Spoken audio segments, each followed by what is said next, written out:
Room, but not an anole. These are Tachydromus dorsalis, or the Sakashima grass lizard, an endangered species of grass lizard. And that bright, bright green, how can you not love it?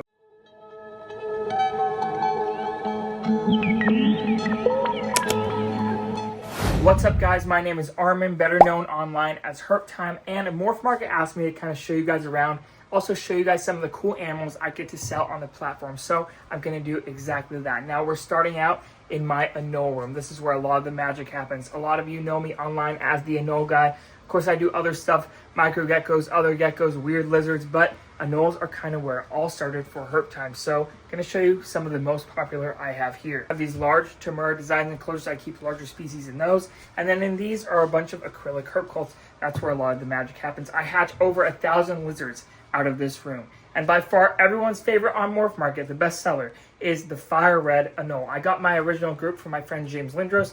I've since crossed in different bloodlines, but they still are those beautiful red lizards. Let me show you what I'm talking about. Now here is the fire red anole. Of course, this is everyone's favorite anole on MorphMarket. You can see why. They are bright, bright orange and red. He's not even showing up well on camera. He's fired down because I'm holding him. Of course, these are not a holding animal. These are something you would build a beautiful enclosure for and watch them do their thing. Easy to breed, easy to keep. Really the best beginner anole. Of course, you could get a normal brown anole, but these are just one step above. They're much more beautiful, and if you breed them, there's a bit more of a market for them. So that's definitely everyone's favorite on MorphMarket. Let me show you a little more advanced anole, little higher price tag. Also a fan favorite. Now this is an example of a Martinique anole, or Anolis roquette. I have 5 of the 6 subspecies here at HerpTime, and I have lots of localities as well of those subspecies. Now this is a quote-unquote designer, that's what I call it, because it's not a specific subspecies or locality. It's kind of a mutt, but you can see it's still beautiful. Probably one of the most beautiful anoles I have. This would not occur in nature, just like, you know, a morph or a designer green tree python wouldn't occur in nature. This is a designer anole, just beautiful. Again, a creature that you would create a beautiful enclosure for and let it do its thing. I'm not holding it because it would fire down and you wouldn't see those bright blues and lime greens. It would turn brown pretty quickly. So that's why I'm filming it from afar. But you get the idea. Just one really cool. Anole room, but not an anole. These are Tachydromus dorsalis, or the Sakashima grass lizard, an endangered species of grass lizard. And that bright, bright green, how can you not love it? Of course, this male is shedding, growing a little. But these are a fan favorite on MorphMarket. I know I'm not the only one breeding them and offering them on the platform.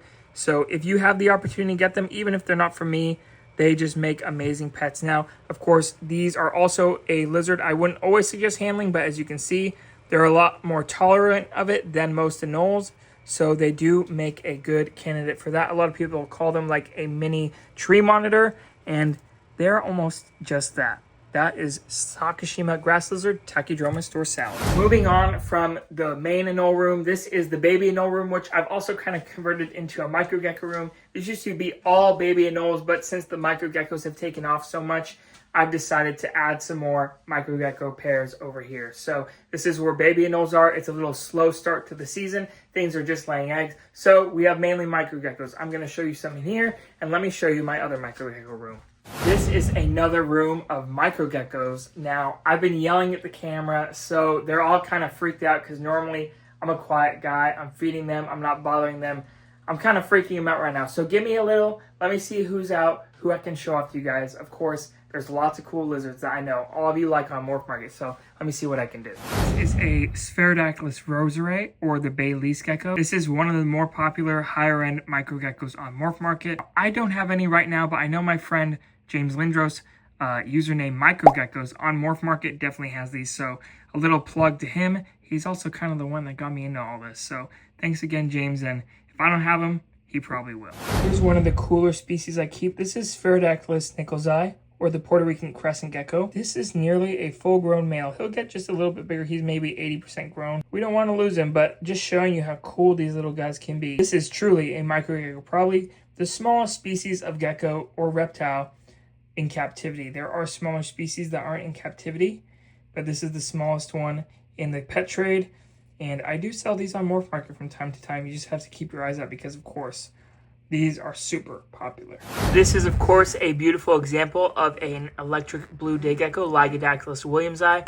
I'm by far not the only breeder on MorphMarket of this species, but I do sell them from time to time. There are many great breeders of this. These are critically endangered in the wild, but thanks to captive breeding, I'm sure there's way more in captivity than in the wild. And just another cool species you can definitely find on the platform. Let's see what else we can find. This is one of the best beginner microgeckos. This is Spherodactylus elegans, the ashy gecko.